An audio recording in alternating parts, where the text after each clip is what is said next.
Hello दोस्तों, स्वागत है आपका हमारे इस चैनल पर। दोस्तों, हम लोगों ने मैकबेथ की समरी पूरी की पूरी पढ़ ली है। उसकी स्टोरी हमारे दिमाग में है, अगर हमने पढ़ी है तो। मैंने तो पढ़ा दिया, लेकिन अगर आपने उसको पढ़ा है तो उसकी स्टोरी आपके दिमाग में चल रही होगी। मैंने बताया था कि हम लोग उसकी समरी पढ़ेंगे, फिर उसके बाद एक्सप्लेनेशन, कैरेक्टर, क्वेश्चन, इस प्रकार हम इसको कंप्लीट करेंगे। तो आज मैं एक छोटा सा टॉपिक है, एक एक्सप्लेनेशन है जो बहुत बार आया है और बहुत ही इम्पोर्टेंट एक्सप्लेनेशन है, तो उसको हम लोग देखेंगे। और अगर आप इसको चाहें तो नोट कर सकते हैं, या फिर आप चाहें तो इसको स्क्रीनशॉट भी ले सकते हैं। तो बहुत ही इम्पोर्टेंट एक्सप्लेनेशन है दोस्तों, चलिए देखते हैं। दोस्तों, जो हमारा पैराग्राफ है या जिसको हमें एक्सप्लेन करना है वो है fair is foul and foul is fair, however दो द फिल्दी फॉग ईयर। ये दो लाइन दोस्तों कई बार एग्जाम्स में आ चुकी हैं, मतलब बहुत ज़्यादा इम्पॉर्टेंट है।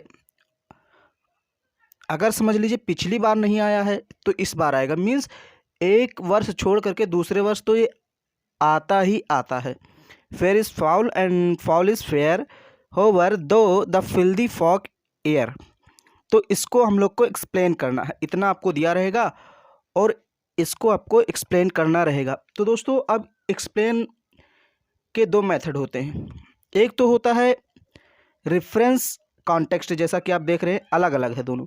रेफरेंस अलग लिखिए, कॉन्टेक्स्ट अलग लिखिए।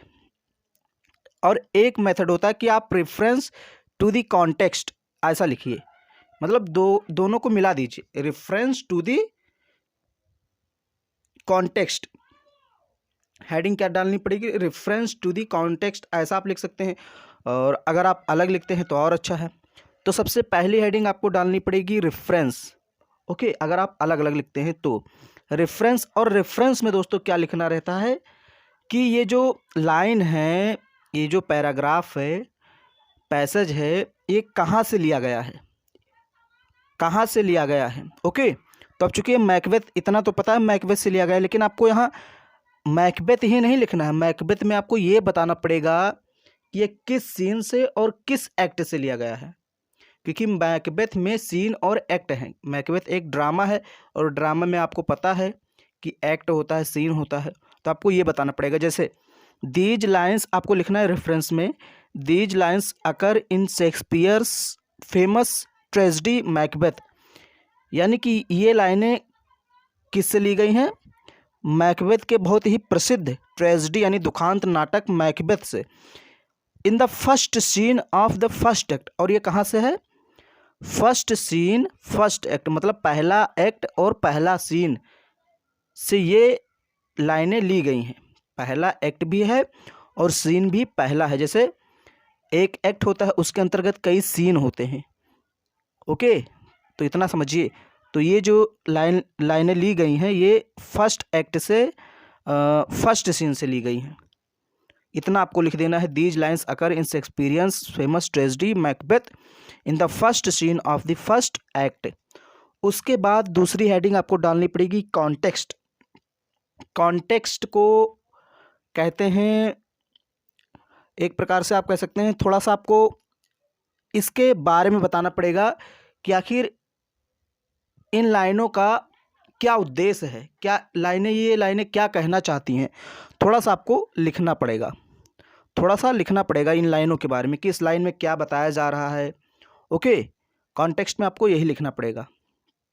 जैसे द थ्री विचेस गैदर, तीन चुड़ैलें जो हैं वो इकट्ठा होती हैं, एकत्रित होती हैं। ऑन द डिजर्टेड प्लेस, एक वीरान स्थान पर। They wish to meet Macbeth, और वे मैकबेथ से मिलने की इच्छा करती हैं।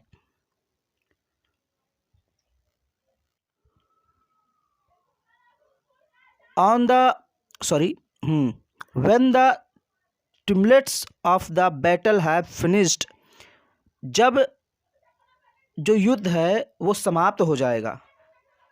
वो तीनों चुड़ैलें डिस्कस करती हैं कि जब युद्ध समाप्त हो जाएगा, and the victory has fallen to one side और अदर, और जो विजय है वो एक साइड की हो जाएगी, मतलब आप चाहे इस पक्ष की हो चाहे उस पक्ष की, किसी न किसी पक्ष की विजय हो जाएगी, युद्ध समाप्त हो जाएगा, तब हम लोग मैकबेथ से मिलेंगे। ऐसा तीनों चुड़ैलें आपस में डिस्कस करती हैं और फिर वो तीनों चुड़ैलें कहती हैं कि fair is foul and foul is fair, however दो द फिल्दी फॉगियर।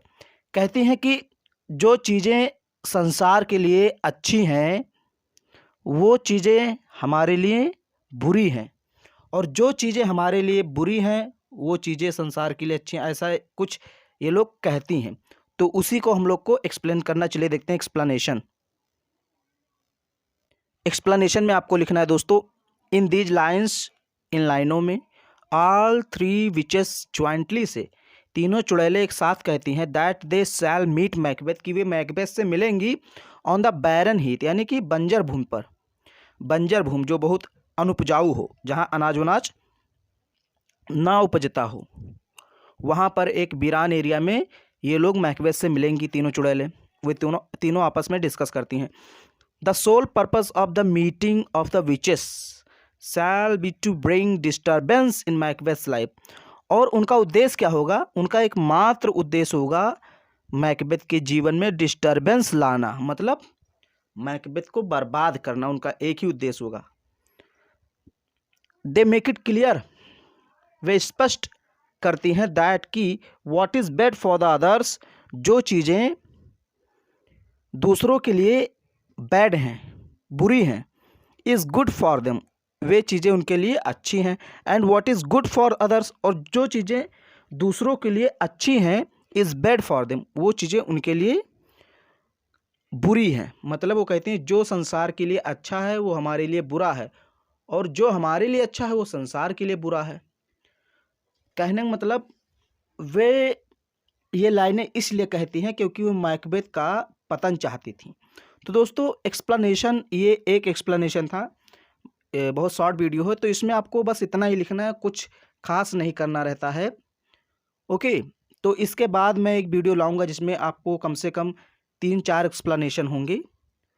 एक लॉन्ग वीडियो उसके बाद बनाऊंगा, उसके बाद एक्सप्लेनेशन समाप्त हो जाएगा, कंप्लीट हो जाएगा, फिर हम लोग क्वेश्चन आंसर और कैरेक्टर करेंगे। ये मैंने एक छोटा सा बनाया है, चूँकि आज मैं थोड़ा बिजी हूँ इसलिए आज मैं ज़्यादा लंबा वीडियो नहीं बना सकता, तो आप इसको तैयार कीजिए। और ये सबसे इम्पॉर्टेंट एक्सप्लेनेशन था इसलिए हमने इसको अलग बना दिया ताकि आप इसको तैयार कीजिए। ओके, तो मिलते हैं अगले वीडियो में, तब तक के लिए बहुत बहुत धन्यवाद दोस्तों।